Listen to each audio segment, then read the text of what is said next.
Americana, only Pop Rock Radio. Estás escuchando Jamie Roxx de Pop Rock Radio. Manténganse al tanto. Hej, det här är Hits från Sverige och ni lyssnar till Pop Rock Radio med Jamie Roxx. Hey everybody, welcome to the show. This is the Pop Roxx Radio Talk Show. I'm your host, pop art painter Jamie Roxx, and this is the big show. I'm glad you found it. I'm so glad you found it. So are our advertisers. Remember, and when you support them, most of them have a little space somewhere on their website that says, how did you hear about us? Just put in Roxx or the guy with the hair or the guy who knows cool rock stars and stuff, and they'll know where to keep sending the check. That's the important part. The internet economics is trickle down, folks. So when those checks are sent, eventually they'll trickle into me. I'm like the stalagmites in the bottom of the cave. Literally. Anyway, I'm super excited today because we've got a fantastic guest. He's cool, turned up to 10, number one. Number two, talented, turned up to 11, because I was just blown away when the fine folks over at Curtain Call Records sent me over his press kit, said, check this cat out, check this cat. And I did, and I was like, holy moly. Just amazing, amazing. His name is Michael Allison. He's one of those. See, he's not the rock star guys like Sting or whatnot who said, no, I only want one. No, this guy's, no, you're going to see me coming, hanging out, doing the show, and then going, because that's how I am. 3 names, baby. That's the way to do it. And you youngsters out there, take notes. Adam, how you doing? Doing good, man. We can all take the 3-name thing from my mother. Oh, well, there you go. Going to give me all those letters to learn how to spell. That's awesome, though. That's awesome. I love it. Let me ask. In your office, you're relaxed, you're calm. Is this the breath before? Because I think it's next week. Might be the week after. I think it's next week. You got a bunch of dates in Austin. You're heading down to 6th Street. Yeah, 6th Street, Congress, hitting that South by life. That's right, South by South. Of course, he's down there. Yeah, so that's 2 weeks, and then the final day we're headed down to Port Arnassus on the beach to do a big spring break thing. So that'll be fun. Nice. That's awesome. And knock on wood, I haven't seen. I'm in South Florida, so we watch this real close on the news. I haven't seen any of those hurricanes. I still got all my winter stuff out. Usually during hurricane season, folks, we put all the lawn chairs away, everything, until it gets nice in the fall again. Batten the hatches down. No, you guys will be all right. You guys should be all right. Knock on wood. So very, very cool. So let me ask you, when you were, because you were one of the, and let me just say this too, any youngsters out there or people that want to get into the music business, I was joking before, but I'm very serious. No matter what you're doing, if you're a musician, an artist, you're baking bread, whatever, find someone, and you want to do it professionally, not just for fun. Professionals have fun too, but they seriously have fun. It's different. Find someone who's doing it and doing it well, see what they're doing, and take notes, because, and it doesn't even have to be the same type of deal. I am a painter. That's what I do. That's my day job. I've been doing that for 25 years. And at every art show, I have a merch table where we sell T-shirts and stickers and keychains, all kinds of shit, beach towel. And I got that idea, not because I'm some cool artist hanging out in art galleries. No, everybody else does the same thing. I got that idea from my rock and roll friends. I would go to shows and I would say, man, because I'm always counting stuff in my head. I don't know. I'm not Rain Man or anything. But the thing was, I was seeing, I'm like, oh, that was 5 T-shirts just went out the door at $20 a piece. That's $100. And I'm adding that up in my head, just half watching. And I'm thinking to myself, $1,000 painting, that is a hard sell. But a $20 poster or a $20 T-shirt, I can probably sell those just as easy at the same time. Yep, sure can. So you watch somebody who's doing it well, and Adam in the music business and the Americana, he's a rocker, folks. He's a bluesy rocker. I know they got names and everything, and it's true. He is an Americana performer, but he's doing it, and he's doing it the way you're supposed to. And there's no hard, fast rules, but he's doing it in the way that makes sense logically and from a business point of view. So take notes, man, because he's figured this out. Now, was the plan to always, when you were a youngster, to be in showbiz? Did you know that was the path? No. I grew up like most southeastern kids, right? We grew up in church, grew up with music, grew up a little rebellious, if you will. And then as things progressed, I really didn't have any desire until I was 18 or 19. I played sports in college. And then after my body started to give out on me a little bit, I thought, I'm pretty good at this. And I've joined a band. And from that, ended up graduating college a little earlier and going into the music business and doing it for a couple of years. And then I got out and used that degree that I did. And I tell everybody, there's this thing that I like to kind of point to, and that's like a creative economy.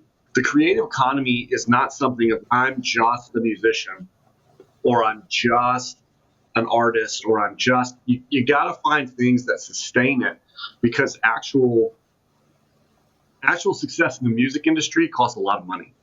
It's expensive. You got to put the money in, you got to put the time in, you got to put the effort in. You got to really do those things. And I'm coming back to it. I had a record deal in the early 2000s. For those kids that don't know, that was a really tumultuous time within the music industry for sure. Music business changed. It changed overnight, and it was pretty hard on most folks. And like most folks, we went into the business world. The guys that were businessmen, we went into the business world, and I kept connected. I kept doing those things, but I realized, like, hey, it takes money to make this work, especially when you don't have a label anymore. And to do that, you got to make some money. But I tell people, like, hey, no person has a single talent. It's not a single talent world, right? You got to put the work in to get the work out. And it's like with all things in life, the moment that you feel like you're going to take your foot off the gas pedal is the moment you probably should smash the gas pedal down. Exactly. It does, folks. It does. Adam will tell you. I mentor some kids in the art world, or some younger folks, I shouldn't say. I shouldn't call. I'm not that old yet, but I'm getting there. I feel it sometimes. And they're always wanting shortcuts. And I get it. The zeitgeist in American culture has changed. There's been a lot of The Voice shows, these competition shows and whatnot, and they illustrate the shortcut to not only money. They really don't even focus that much on money. You want to know the secret, fame. I have two good friends that were on The Voice. Great friends that were on The Voice. It's just as hard. I do too. It's a booster, but it's just as hard, and they don't realize that. There's no shortcut. There's no such thing as a shortcut. You got to create real fans. You got to create real music. You've got to be with the right producer. You've got to write the right songs. There's no way around it. It is, every path is different, and everybody has to blaze it. There's no blazed path. There's people that will tell you that there are ways to get to, hey, you could move that metaphysical tree this way, or that metaphysical mountain this way, right? But you still have to do it.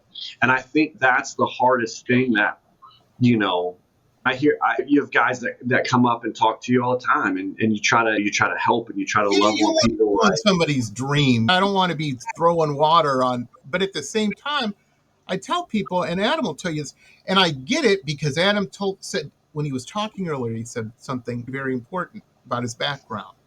He played sports. He was in athletics. And the biggest thing athletics will teach you is practice. Yeah. I don't care what you're doing. If you do it a million times, you're probably going to get better at it. That's just how it works. Yeah. Kobe Bryant used to say, you just have to do things the right way every day and get better. And so I look at it from a standpoint of the mass culture sees music, and they see the show. They see the gear, they see the lights, but what they don't see is load in, load out, rehearsal, in the studio, fighting over what the right thing to do is. I'm really lucky. I've got a really great producer and a really great, my band plays on their all records. So we're almost always on the same page. But early in my career, I had to go in with a lot of producers that didn't get me or didn't want, they were trying to squeeze me into a box, right? And kids and even musicians now, I talk to guys that are my age and they're like, how do you get from point A to point B? And I just tell them, man, it's just blood, sweat, and tears, man. It's the grind. It's the grind. Yeah. And I don't think I'm going anywhere. I've been doing it now for 25 years. I'm not going anywhere. See, but you've got wisdom now. You've got wisdom. You're not a 17-year-old kid that's just trying to meet girls. You know what I mean? Don't know wisdom, or if they're called scars. Yeah, exactly. And if you just want to be famous, folks, there's easier ways to do it, man. Go make an app or something. Go invent Facebook. Have a bank. Your name will be on the news. Don't do that. I don't want anybody doing that. You know, but here's the thing about music is like, I feel like the people that have, and this is not always true, not always applicable, but I feel like the people that have the genuine, real fans, maybe not the T Swift level fans, but the genuine, real fans are the people that just do. And I take nothing from Taylor. They do you do you. Right. If you do, you will connect with people who are like-minded. You'll connect with your fans. You'll connect with those people. And that's really the goal, is because like music is this language to me. And it's the language of healing. Because I look at music and I go, either you're writing about what you want or you're writing about what you've been through. But either way, you're exercising your demons, so to speak. That's very true. And so if you're you, if you're the real you, you know, that authenticity, nothing replaces that.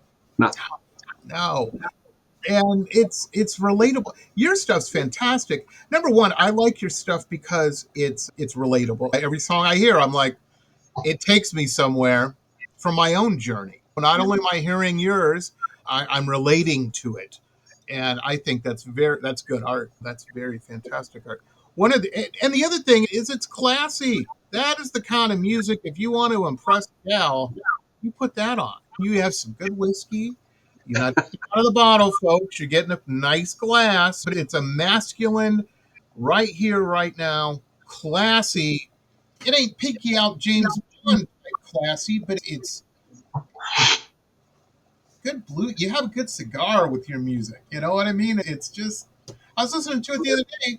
I'm out. We have a big ass backyard and a nice patio and everything out there. I got an 80-inch TV. I've got your music on it, and I'm sitting there with a cigar.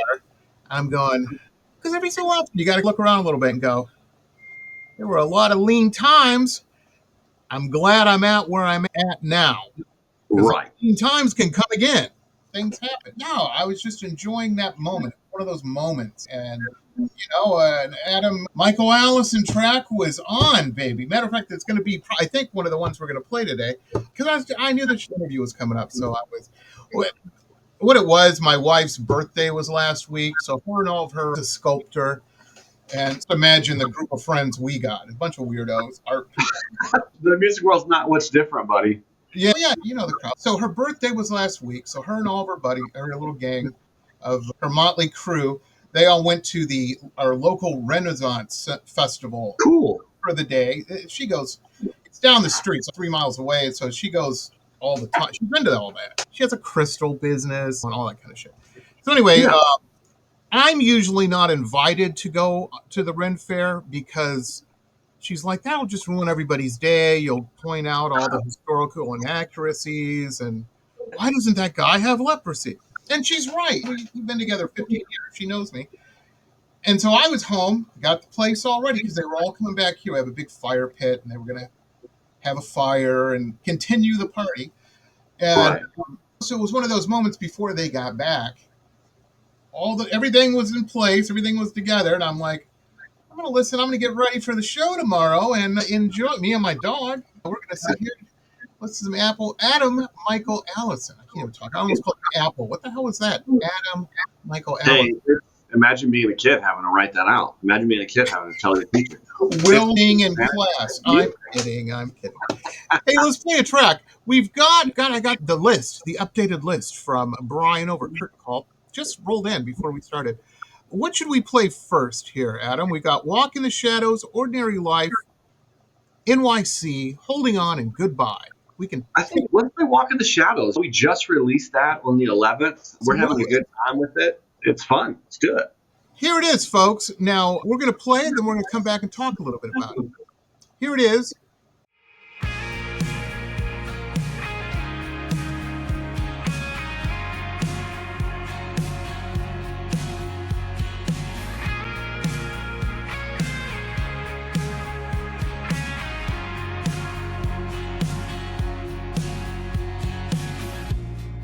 Darling, now I need some space to embrace all the hell that you put me through, so I can find my own pace and face the truth I've been running from.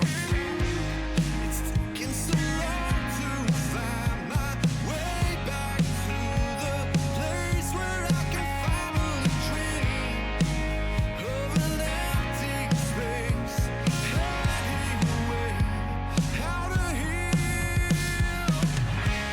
We're walking the shadows of a love somewhere between the lines.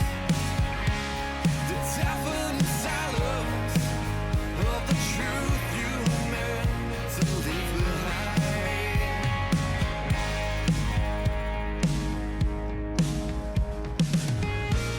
Untangling echoes, I unravel the ties and the binds of your broken life.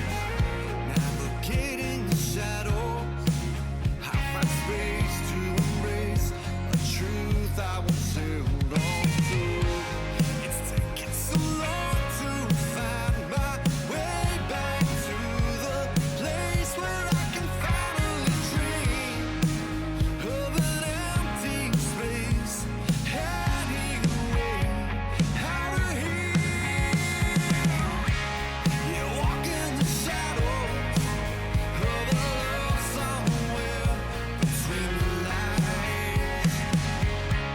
The deafening silence of the truth you meant to leave behind. Yeah, walk in the shadows of a love somewhere between the lines. The deafening silence of the truth you meant to leave behind.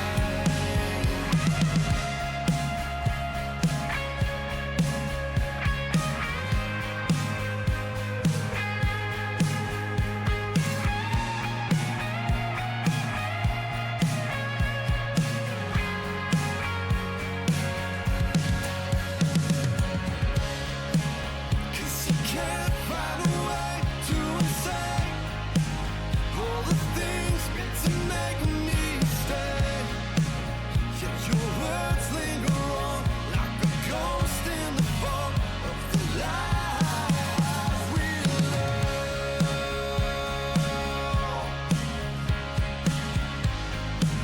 Of the lies we love.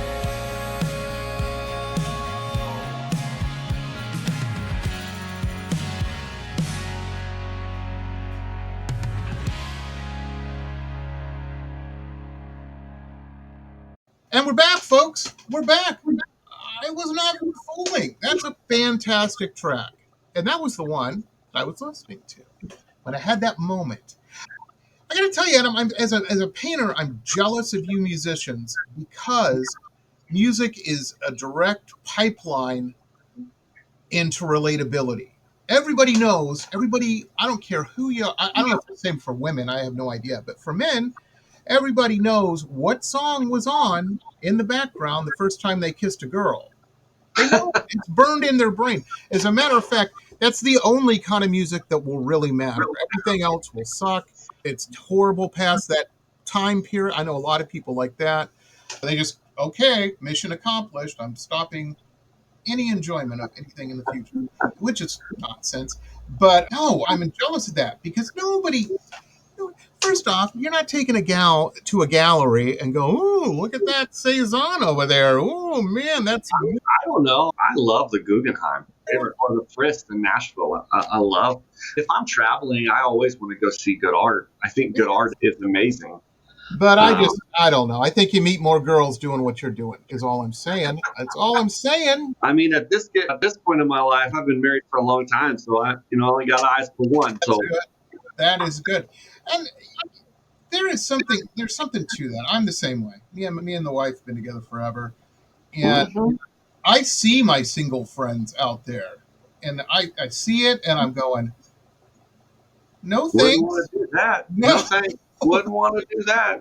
Nah, I'm good. I look at it this way. Good art for me, and this is actually my office where I do most of my corporate work, my day job. Right. And I look at things and I like having kind of a white walled office when I'm working so that I don't get lost in whatever's there. But in my home studio, that is paintings and photographs and all of the things to help me either spark memory or help me remember the tough things that some of those artists went through or the ones that have moved on. I think about Tom Petty. I think about Cobain. I think about Prince. I think about all these great artists that teach us one thing: life's short. Absolutely. Do it in the moment. But I also look at. I have a artist that I really love, and her name's Laura Bennett, and she's out of Minneapolis.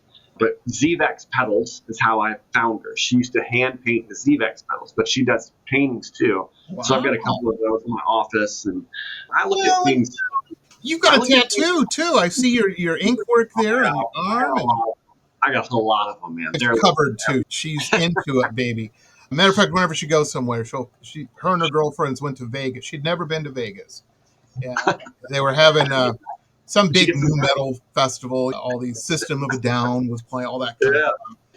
And she was talking to me. She was going, "You want to go? You want to go?" She's super excited, and I'm like, "Sweetie, it's like the Renaissance Festival. Number one, somebody's got to stay home with the dog. You know what I mean? Number two, no, I don't want to walk around in the Vegas heat in July or whenever it was, all day hanging out with a bunch of sweaty new metal kids. No, that doesn't sound fun to me at all. But you go, it does to you. So I want you to go. How much do you need? No problem. Where you got? All the big hotels have cheap rooms if you look for them, so they wound up staying at the Strat, and the festival was across the way. They had a great time.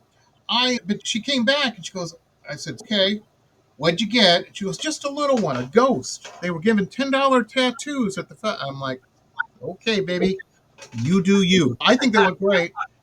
Hey, man, I'd be a little nervous. $10 tattoo festival or festival tattoo? That sounds like a recipe for tetanus. Yeah, that's what I'm saying. You're young, they're going to do what they do. I try to avoid pain. People ask me, they're like, are you against tattoo? I'm like, no, I'm not against. I'm cheap. That's what it is. I said, I hang out with people like Adam. I have heard how expensive good tattooing can be. Tattoos are expensive. You know what's really funny, though, is I haven't gotten a tattoo in almost 20 years. And he still has them, see, folks? Oh, yeah. So they're there, and people are like, oh, you got tattoos. I'm like, oh, yeah, I still have those. Yeah. And that's a good lesson, too. Be real sure you like what you're getting done, because 20 years later, it's going to be, I guess people get them covered and changed. You can get them covered and changed or lasered or, man, there's so much. But I've thought about changing some of these into different things that I have. I lost a bet one time and I have a soccer team on my chest. I don't even know what soccer team it is. It's some southern team from Scotland. Just band things that happen on the road. Memory. Yeah, it's a memory. It's a really funny one because I don't know what it is. And it's not like a super ultra famous professionally. It's like what we have is like the minor league baseball of minor league baseball teams. And so I don't even know what it is. I couldn't tell you. I've never been able to find it. I just laughed because I lost a tattoo and they got to pick it. And that's what happened. And tear coming down his face as we speak. Yeah, no face, no hands, none of that. But I look at it and I just go, okay, it's another piece of art. It's another piece of me. It's another piece that And it's an interesting story. It's coming up on a podcast. Once again, it's doing its job. Doing its job. Yeah, that is true. I think as you get older, and maybe not wiser, but you look introspectively a little bit more, and you know yourself a little bit better. You can look. I look back on them and I go, I know why I did that. Mine are all about dedication, staying the path, staying the course, keeping your eye on the prize.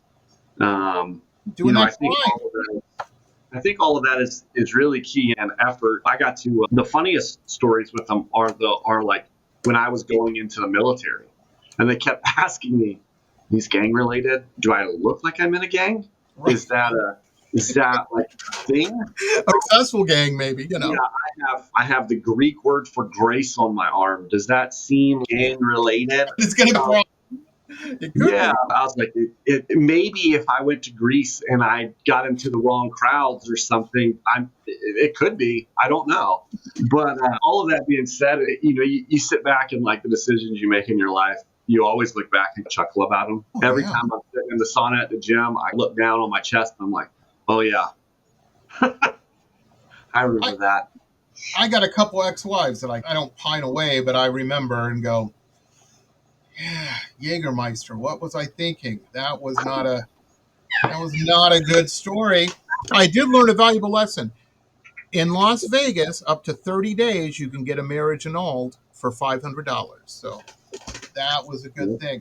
And if you happen to be in Las Vegas and you need that done, Z Burgess, she's a good friend of mine. She'll do it. There you go. Oh, man. So very cool. Let's do another track. We've got Goodbye, Holding On, New York, NYC, Ordinary Life. Yeah, so I think we play NYC. And NYC was a song I wrote in a hotel room. Me and my buddy flew up to New York City to go see the Foo Fighters at Citi Field. And I love New York. I go to New York a lot. If I have a bad day or I get ticked off or I just need a minute to breathe, that's where I go.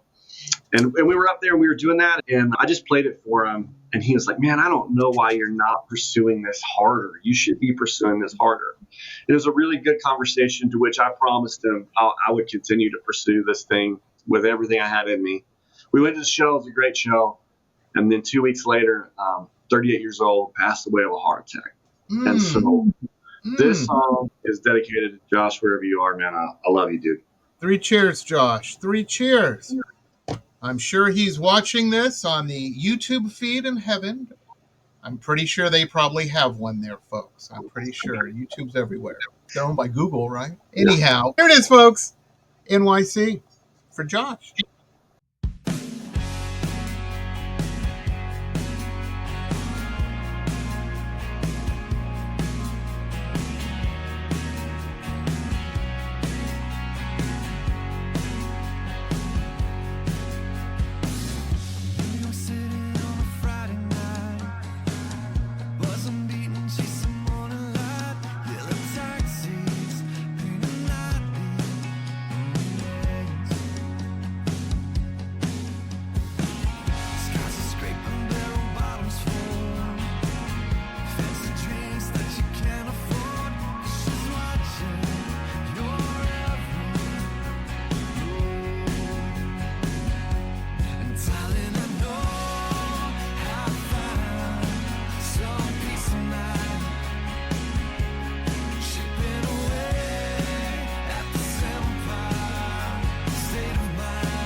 And we're back, folks. And we're back. That was NYC.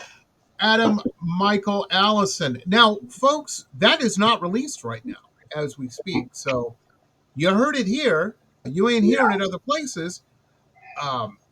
But I forgot to mention Walk in the Shadows is released, and there's links. There's links. All things Adam Michael Allison. Clickable links in the description below. There's probably one flying around your screen. I doubt that'll be clickable, but the ones in the description are. I know for a fact. Very. If you're looking you need help on the PR side of things. There's even a link to Curtain Call Records on there. And on the booking side of things, Driver's Seat Entertainment. Yeah, get a hold of those folks. Do whatever. I read a biography. This was a couple years ago about David Bowie, and it wasn't. Written. All it was somebody. It was a money grab, but it was interesting. They just put all these old interviews together into a book form, but I do remember one thing in it that was very interesting to me. Somebody had asked him. They said, "Man, all these hits over this ginormous career in multiple genres, and you own an island. Things have obviously worked out. You're married to a supermodel. How do you explain this?" And he said, "Look," he goes, "I work with the best people in the business. And when you work with the best, that increases your chances of success astronomically." Astronomically. And it reminds me of that a little bit, because if you look at you look at his website, you're like, holy moly. And folks, understand, I'm talking to a lot of bands, a lot of weirdo artists and stuff all the time, and they usually have weirdo websites. Adam doesn't. Adam's got one that even me as an old man can figure out. I had a band on before that. I'm like, I couldn't find your music. And they're like, did you move the monkey to the tree and put the banana? Because that opens up a thing. And I'm like, no, I did not do that. It's too weird for me. You know what the secret is, right? It's being a software engineer for your day job. I work with user experiences all day long. Yeah. So that's the key. His website's great, man. I'm telling you, I'm zipping through it here. I'm like, oh, this makes sense, and it's real fancy looking. It's nice. It's very, very nice. The vice president of Motown Records back in the day, when people would come he had a saying. You know what that saying was? I have no idea. Get to the chorus. Yeah. Yeah. Exactly. I love that. But it's real nice. It's real nice. But you can pick up Walk in the Shadows and whatnot. And I'll tell you, one of the cool things that I like about streaming is the exorbitant amount of money that the artists make from. No, I'm kidding. I'm 0.001 cent per minute. I'm not going to be accused of letting that secret out, but everybody's got it. I will say this: if that was any other business, there would be fraud charges, because you guys are getting stood up hardcore on that. But anyway, one of the things I do like about streaming is it gives planet-wide access. And I don't know if a lot of people realize this. Say you're working in an office in your day job, you're selling insurance, whatever. Brenda, 4 cubicles down, it's her birthday. And Brenda's got a set of gams on her. Everybody's trying to impress her. And everybody's buying her flowers and chocolates for her birthday and whatnot. If you want to be like everybody, I suggest go out and do that. If you want to be James Bond, you want to be wicked cool, buy her a single. All you got to know is her email address. And because whenever you buy a single from these streaming places, it says, where should we send it? What's the email? You want to put a message. Nobody's buying Brenda a single for her birthday. And you know what? She'll remember that.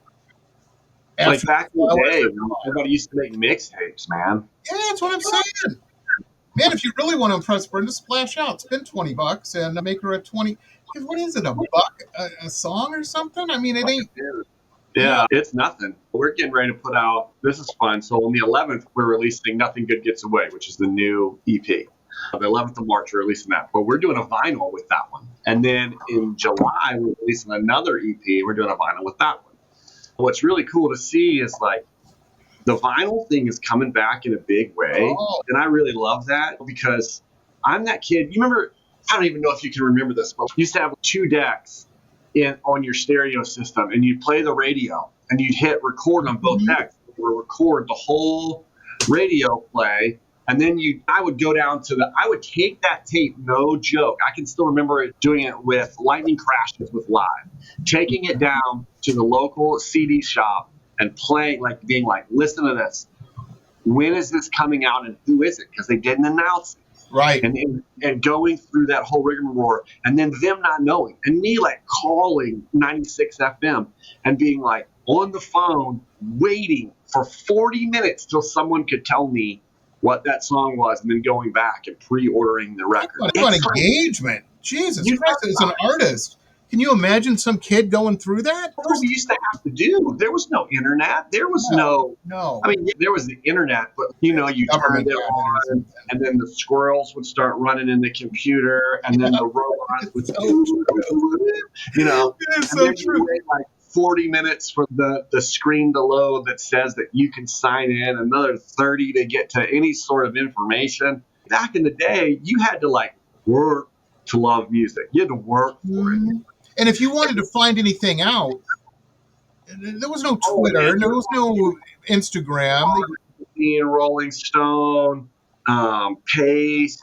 You had to go. Vinyl liner notes. I found out so much information. I'm like, really? Daniel Miller produced this? I didn't know he ever did any work with them. I mean, it was a whole thing in my head. I have no idea who Daniel Miller is. On this record? Oh, why would he play drums? They have a killer drummer.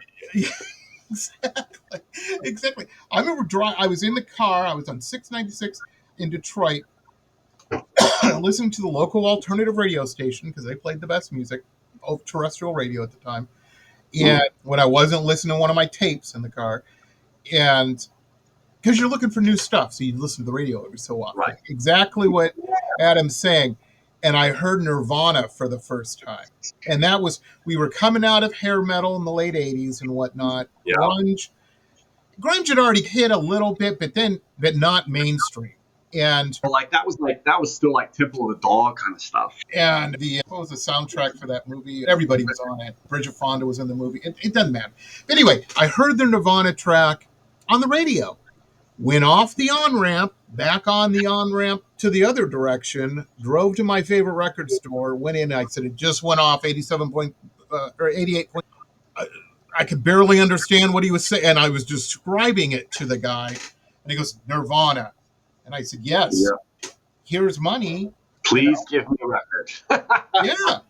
And that was part of the grocery money for me. Nirvana single-handedly killed Guns N' Roses. Single-handedly. Oh, yeah. Took them out. They were the thing that changed everything. And I can remember, I like Guns N' Roses. When Teen Spirit came out, and I just hearing it and thinking, sonic wall of sound is the coolest thing that I've ever heard. And the interesting thing, too, about that is the grunge scene, and a lot of people don't remember this, but the grunge scene permeated into all art at that time. You can't watch a movie from the early to mid 90s without that blue or yellow filter, and everything's gritty as hell. Or plaid flannel shirts, or Vans or Chuck Taylors, ripped jeans, all of that. Like, it was so amazing. And you think about, like, I've read Dave Grohl's book. Man, it's no slouch. That's probably one of the best reads. I read it in an afternoon. I was so intrigued. And so I can remember he was telling a story about how they saved up all of their money and bought a Nintendo. Like, that was the thing. And all they would do was go in rehearse and then play Nintendo all night long. And I was like, if you don't know, because I know from back in the day, if you don't know what it's like to be a broke, starving artist, that is it. All you do is you're like, man, if I can go down the convenience store and not only get my 50-cent ramen, but I could also get a $1.29 pack of donuts, life is good. Chocolate ones, yeah, those are the good ones. Yeah, man. And just thinking about all of those bands out of that scene, whether it's Soundgarden and Temple of the Dog and Pearl Jam and Nirvana, Sunny Day Real Estate, and that whole Seattle sound was something I'm going back and buying all these records on vinyl now of all the stuff that I had on CD. Like when I went to college, like my CD collection probably took up half my car. And I'm thinking to myself, like, I just got Pearl Jam's 10.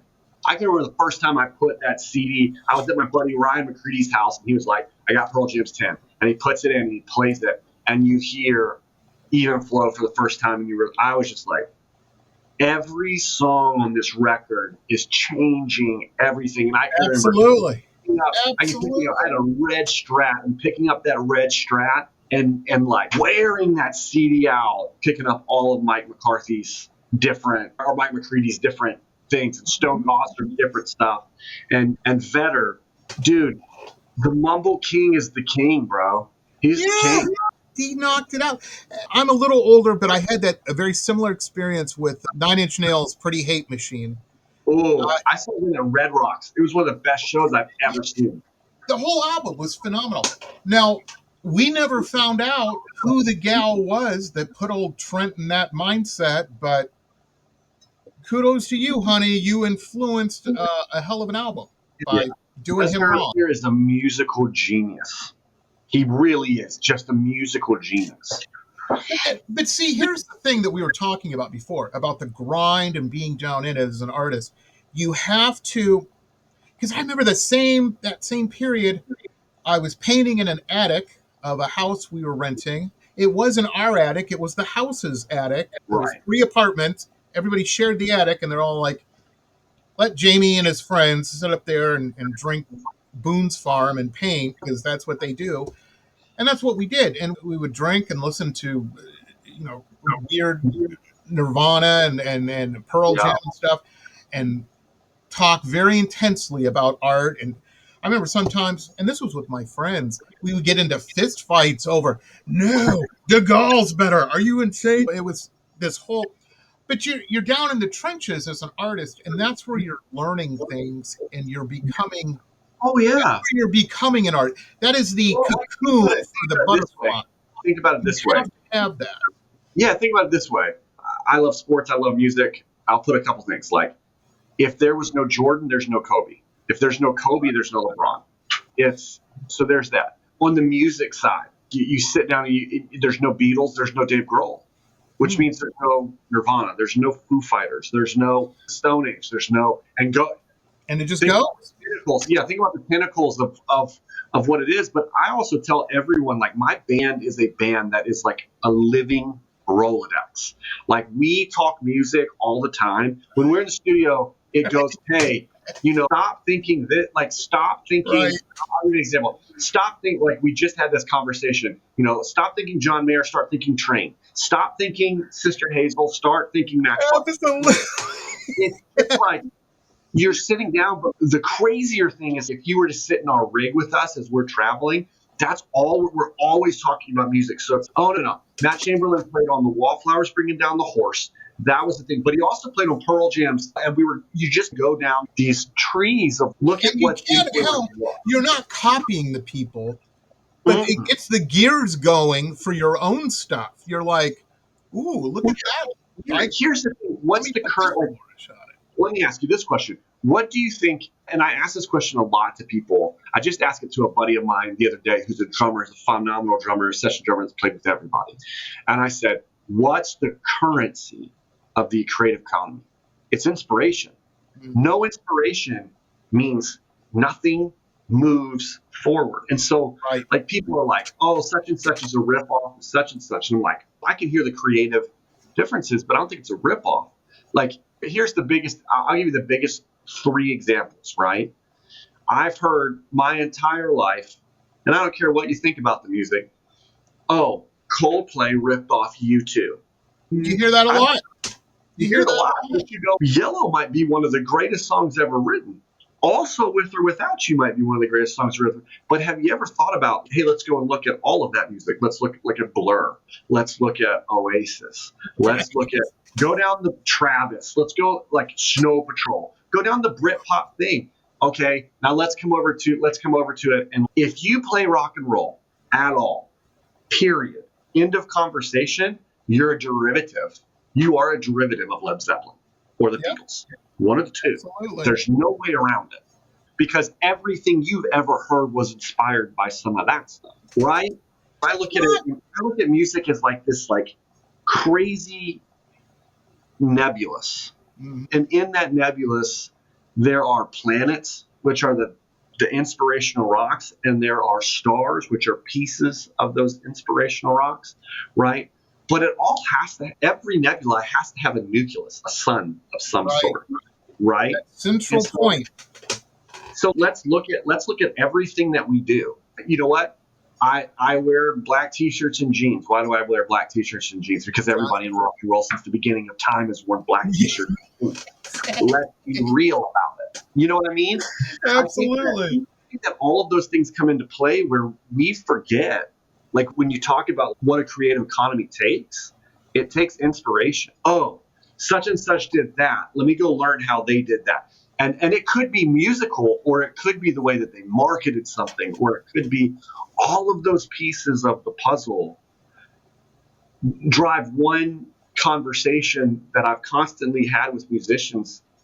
There's no competition. The moment you put competition between you and someone else in music, like In any kind of art. Yeah. whether it's beef or whatever it is, or it's jealousy or what, the moment you do that, you've cashed your you've cashed out of the creative economy and said, I'm done, because no one makes it unless everyone makes it. That's the collaborative nature Absolutely. of music. And that's what I tell these kids. I deal with people and they're like, oh, you're teaching these guys. I said, first off, I don't teach anybody how to paint. I have 25 years invested in this and school and all this and that. Go pay your dues if you want to sing the blues, to quote Ringo. You got to do it. But at the same time, they're like, you're creating competition for yourself. I'm like, no, I'm not. No, I'm not at all. No, there's 8 billion people on the planet. People are going to like what they like. And if you're not finding your collectors or your audience, you got to work harder. No two pair of glasses see the same way. You're dead right. No one sees anything the same way. No. We could be as aligned as possible, and somewhere we're going to have a fraction.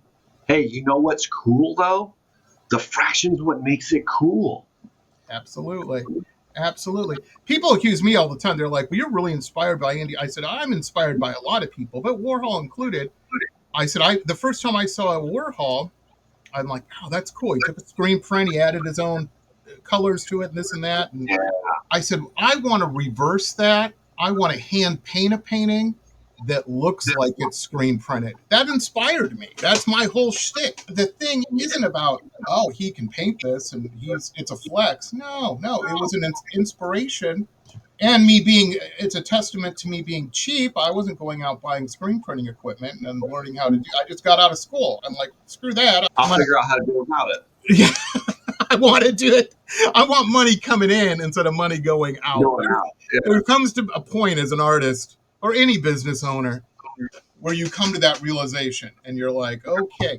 I tell people all the time, you have to be smart, but try to have as much in-house as you can.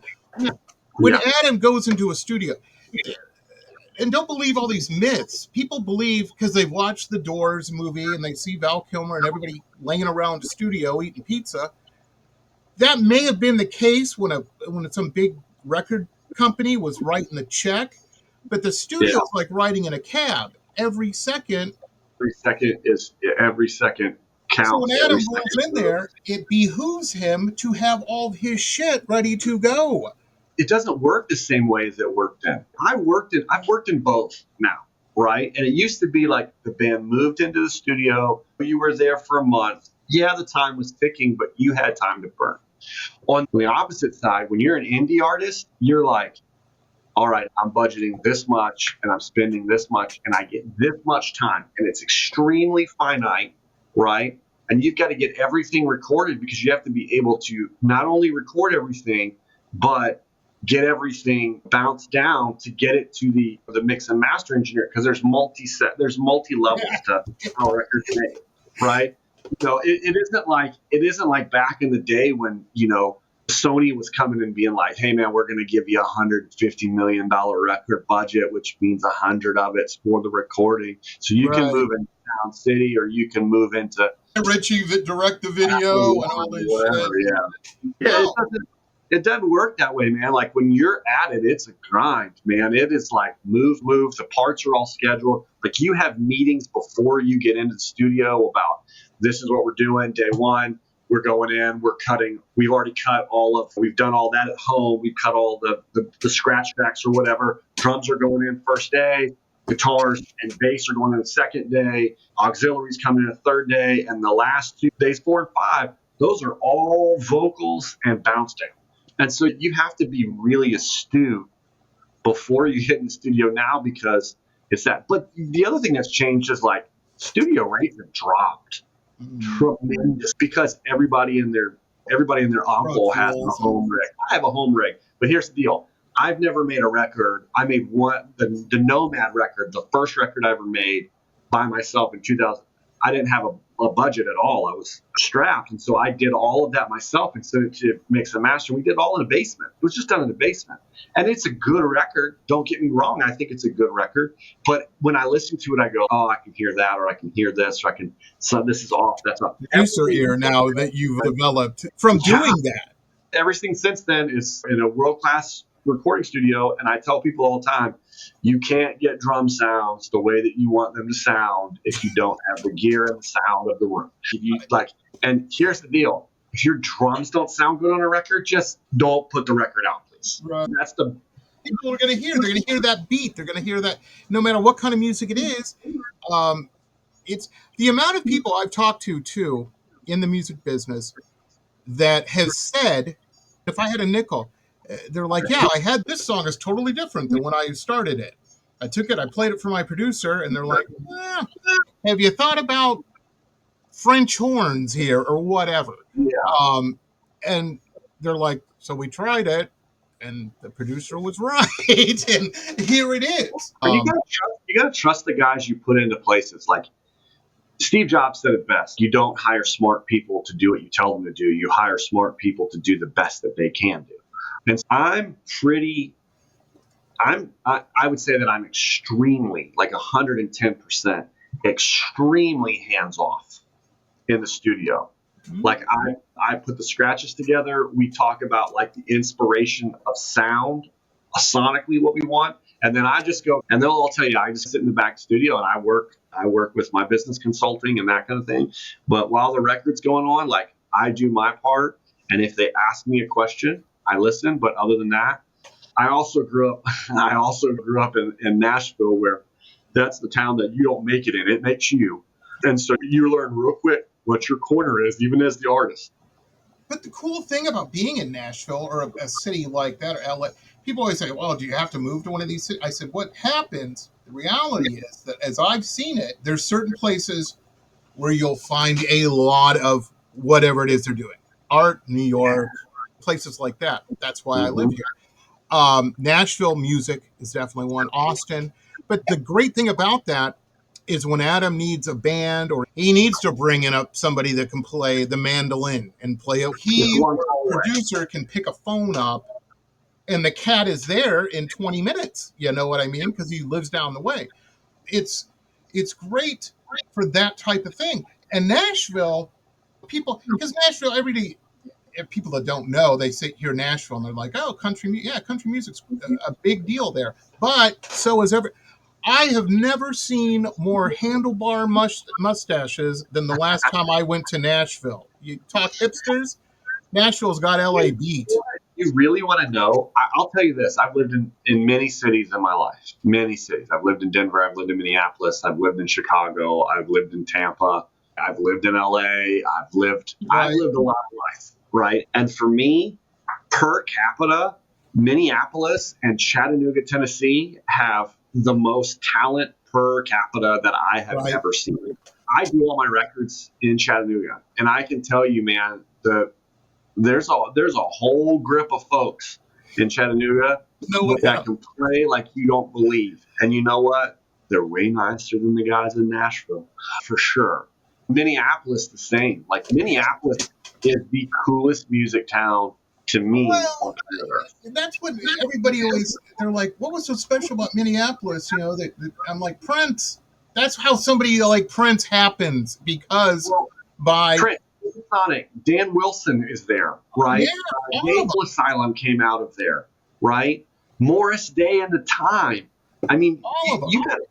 I mean, it's like, it is this rampant. Like, I can name touring bands right now that at least 3 people are from Minneapolis in them.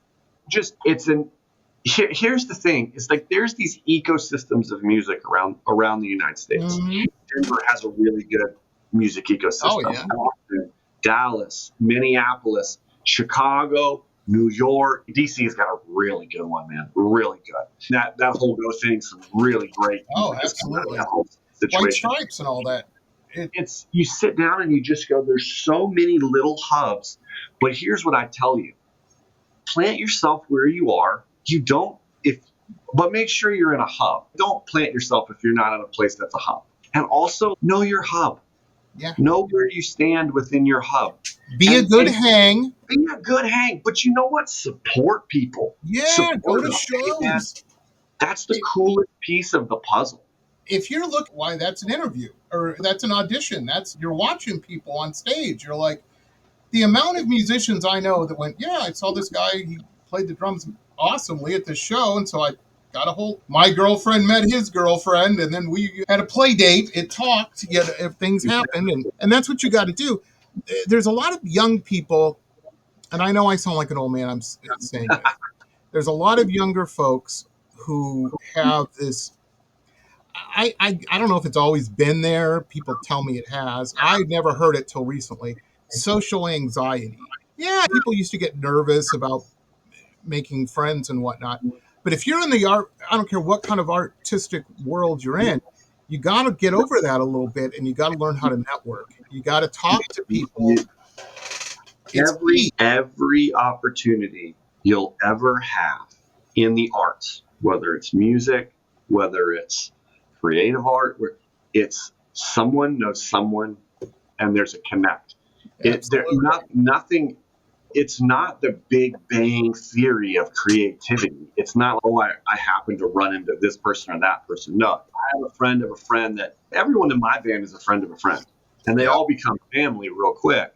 You know what I mean? Because I'm a solo artist, so I don't have the luxury of, say, like having the band support. I have 3 mix and match bands that play with me, and they're all the same talent level. And what's great is, yeah, you always have go-to players, and you always have, but all of my guys become go-to players. I don't ever see, this one or that one.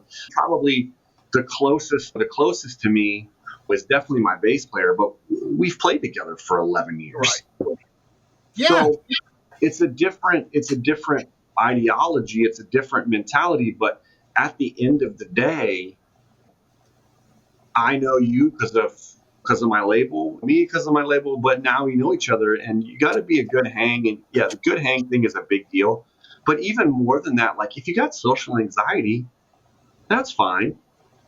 There's groups of people that aren't out there. I'm not a very loud person, man. I'm not a party guy. If my buddies are playing, I'm going to go check them out even if I don't feel like going, I go because I want to support them, because I think it's a big deal to be there and to be present for someone that you care about. That's a big deal. But if you were to ask me like what my day to day is, dude, I work in an office alone. I'm the same way. I'm an executive that kind of like, I want to, I like my quiet time. I like my expensive. You would probably say that he's really quiet or really shy. In this scenario, this is the same space, so I'm a little bit different, but the guys will tell you I'm pretty to myself. I'm an introvert. I always have been. But at the end of the day, if you want to be part of the community, you have to be part of the community. There's no way around that. Absolutely. I've had both. I had a gallery / studio, and when I lived in San Diego, with crazy overhead that had a nut I had to crack every month. But it wasn't $300, folks. It was a lot of mouths to feed. And I turned my gallery turned into Andy Warhol's factory. There were bands playing in there all the time and all kinds of craziness. And I'm trying to get work done in the middle of that and produce. And Yeah. it was hard.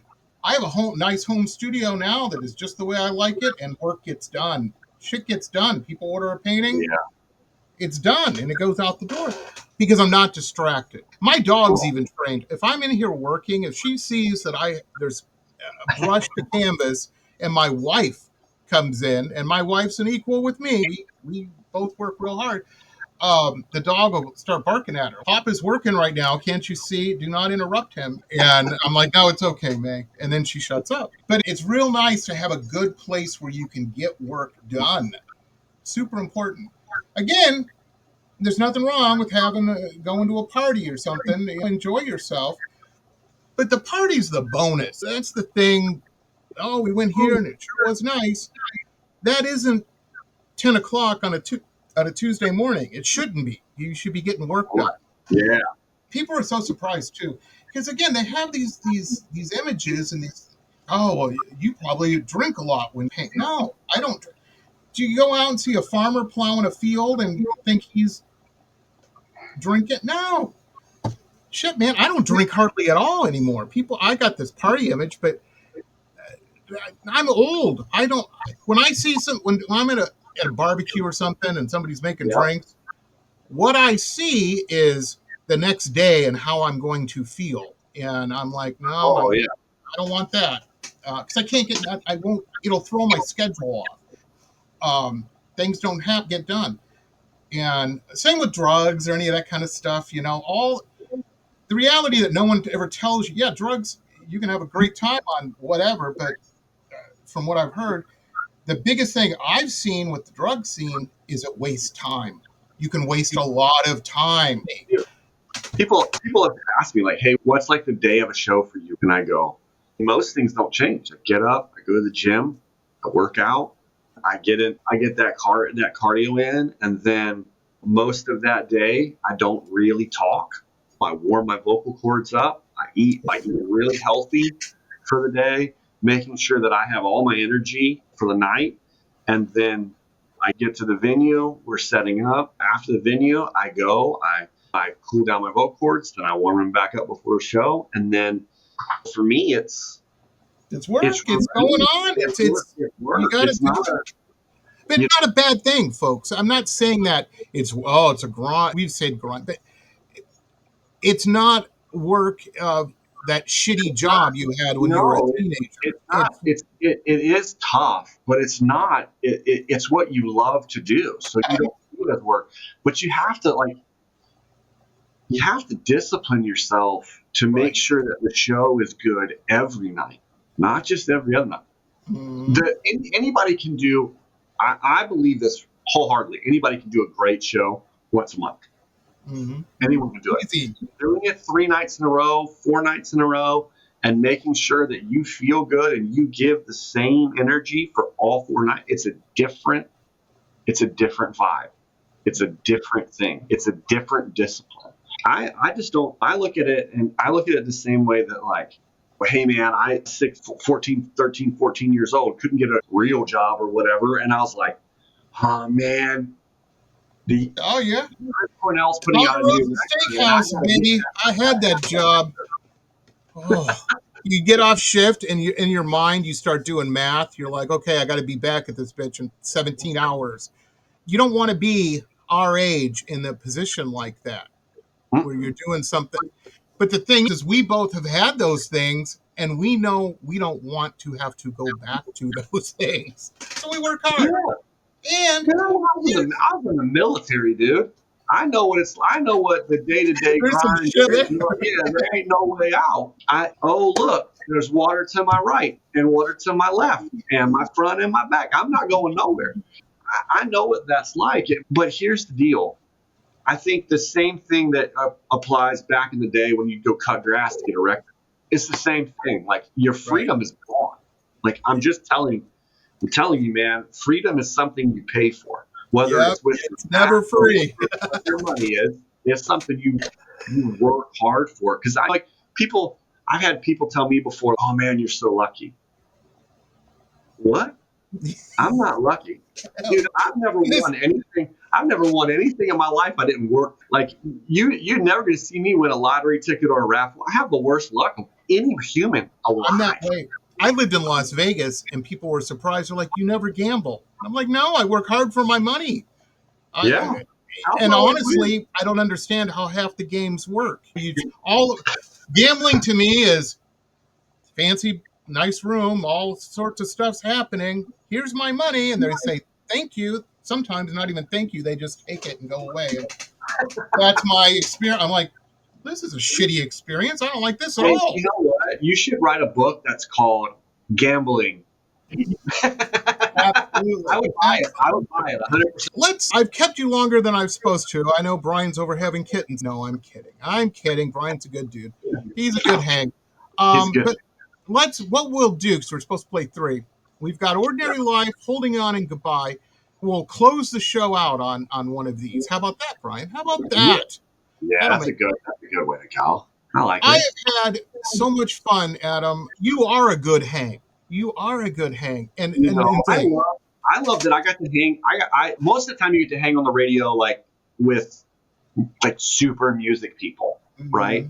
And it's really cool to hang with someone who's in a different art community than I am from a living standpoint, because it's really validating to hear that somebody else understands the concept of the creative community and the economy that we all live in. Because I think your art and my art are what keeps art going.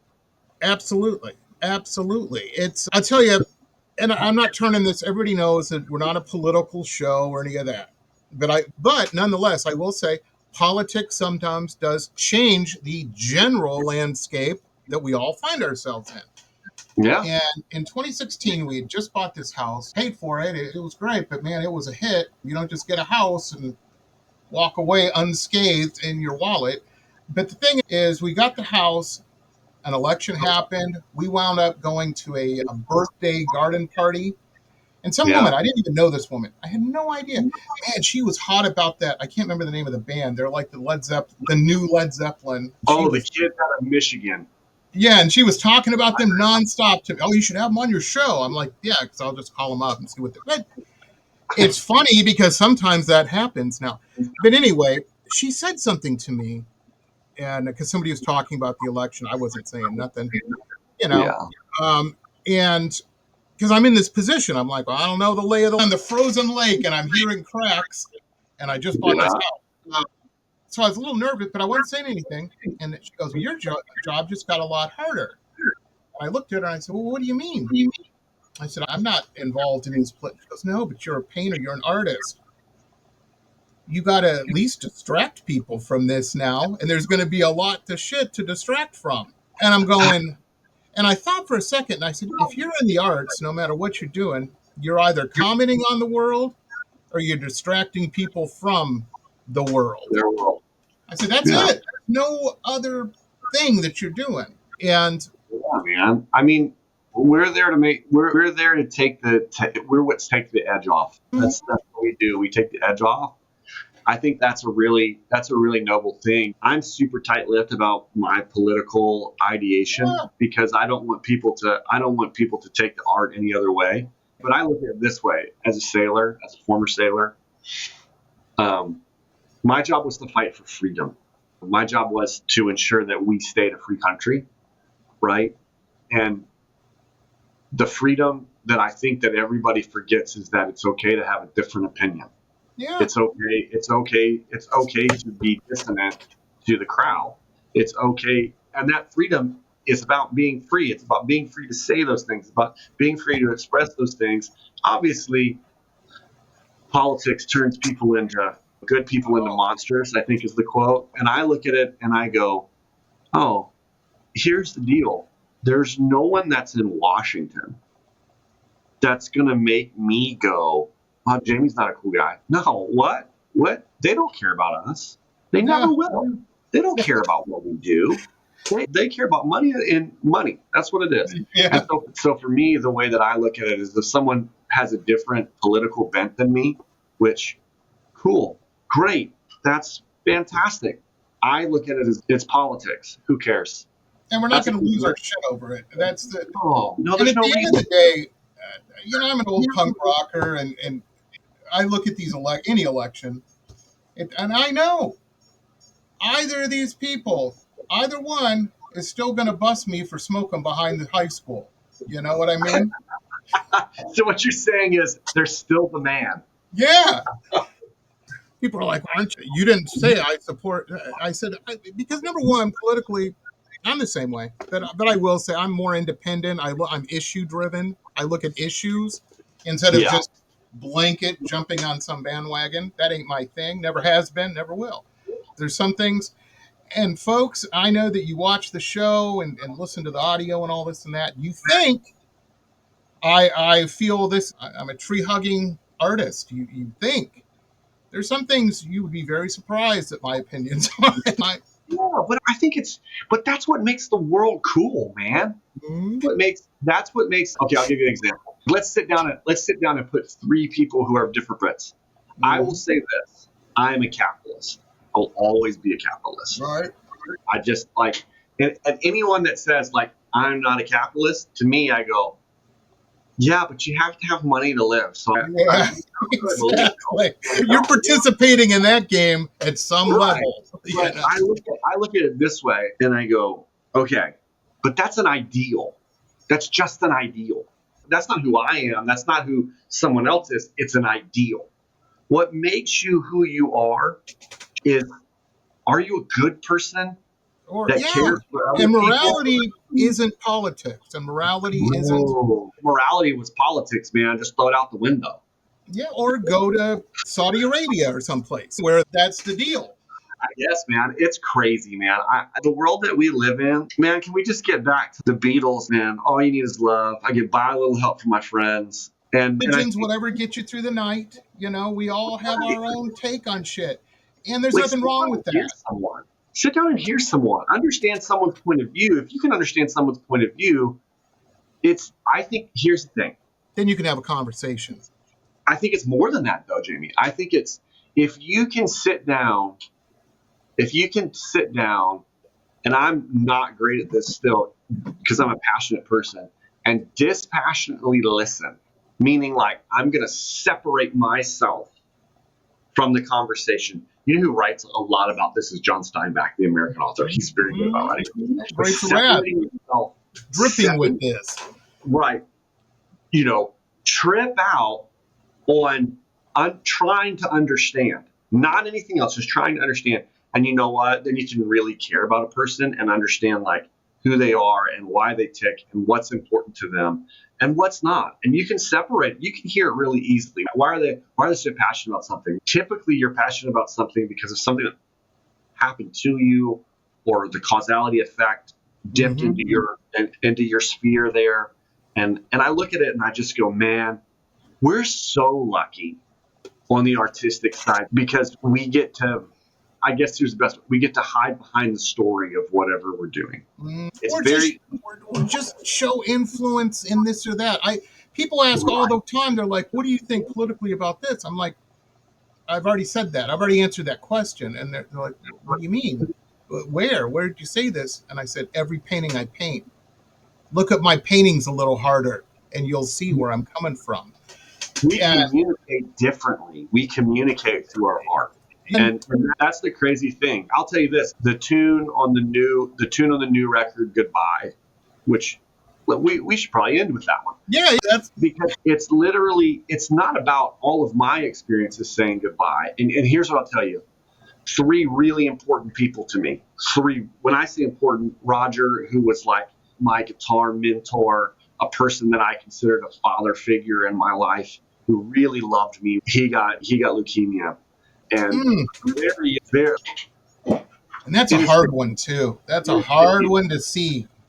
And I was at the point where I was like, I'm really doing well in business. I think I'm gonna jettison and just play guitar at home. And he was like, Adam, don't stop. Please promise me you won't stop. I won't stop. Okay. And then my Uncle Don, I went to my grandmother's funeral. And this is a guy that was like, man, When he went to Austin, he went to Stevie Ray Vaughan's grave just to take a picture for me. Like, not provoked, just because he knew how much that guy meant to me. Yep. And so we're at my grandmother's funeral. I fly in. He knew it was all coming. I'm having a conversation. I mean, super healthy guy, great guy. And he just gives me this big hug before I leave. Like it's my dad's sister's husband. He's always been just my biggest champion. Gives this huge hug before I leave. And he like leans in and he goes, I need you to promise me that you'll never stop doing what you're doing, because I'm so proud of you for everything you've been so sacrificed to do it. And just hold me. And that was the last time I saw him alive. And then 3 months later, he was gone. Josh, same thing. Hey, man, I need you to swear to me that you won't do this. Maybe don't swear to me that, ask me that question, because it doesn't tend to end. But gave me this big hug before we left. My business partner, my best friend, the guy I talk to every day, all the time. Hey, man, you got to do this, man. You got to do this. You got to put yourself really into this. And I was ramping back up to do another record and just that. And then, 2 weeks later, he's gone. And for me, goodbye, the song Goodbye, that's what it's about, man. Say the things you got to say the things you just don't know. You don't know. I've had 3 of my biggest champions. They're all gone. They're all, I like to think of them as angels guarding me at this given point and moving forward and watching. And it happens, folks. People don't realize it happens every goddamn day. The weird thing in my life is I always just assumed that I was going to be the first one to go. And I'm the last one out of the original gang left. You know what I mean? I'm like, Jesus Christ, I wasn't supposed to.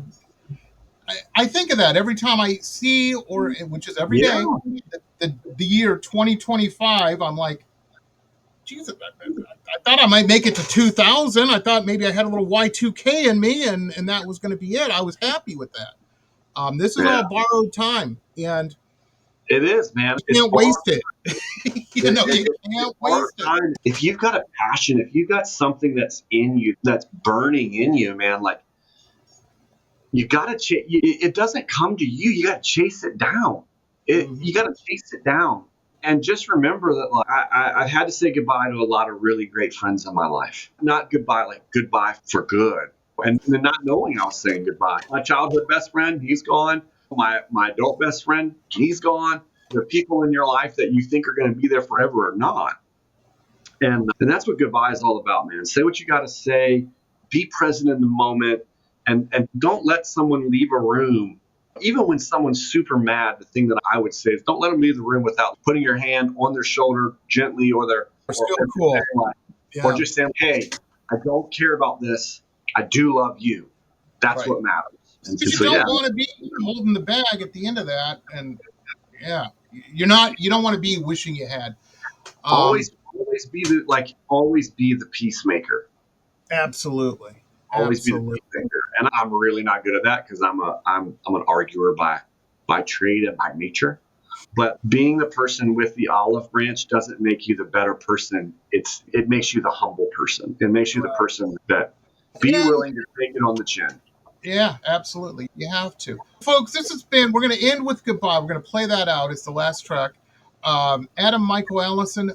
Again, links all in the description down here hey, my final thought on links and social media and all this and that.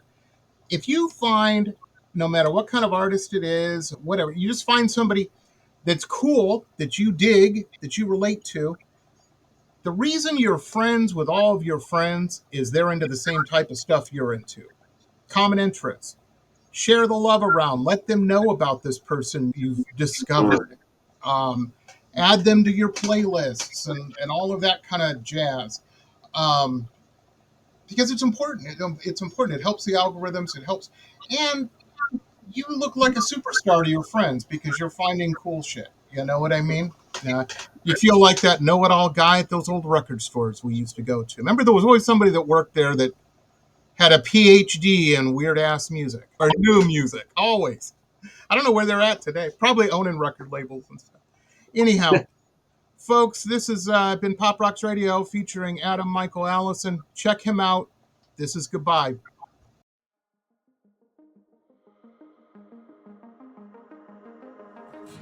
Miles they wait on no one, they just keep on coming.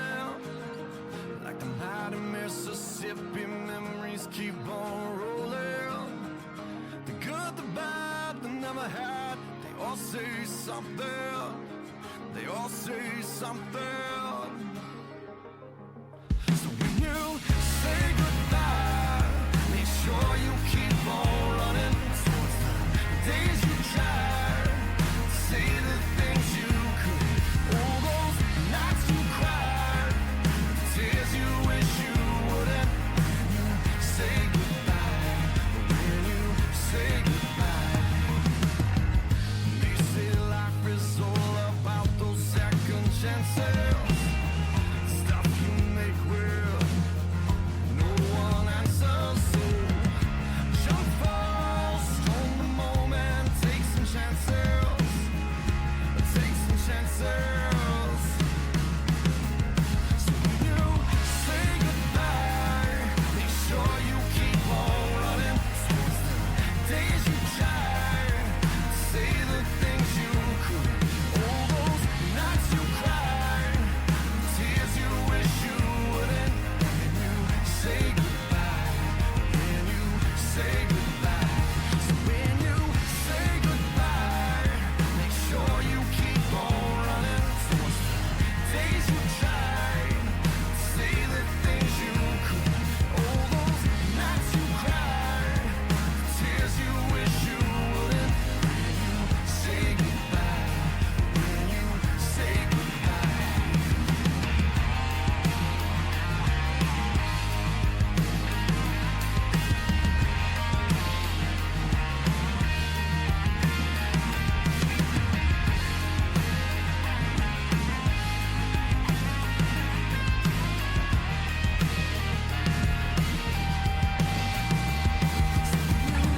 Say goodbye.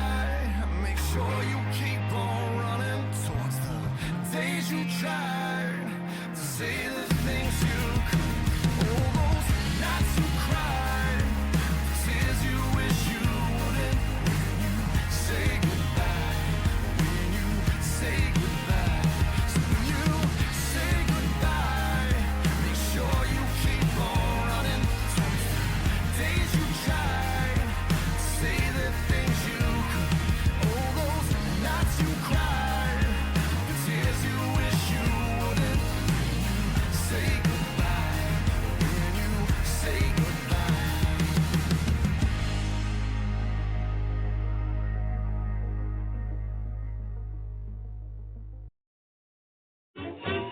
This has been pop art painter Jamie Roxx's Pop Roxx Radio Talk Show.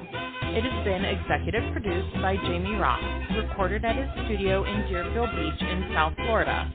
All rights reserved by Pop Roxx Limited. Hannah Oli, Pop Roxx Radio. Estás escuchando Jamie Roxx de Pop Roxx Radio. Manténganse al tanto. Hej, det här är Hicks från Sverige och ni lyssnar till Pop Roxx Radio med Jamie Roxx.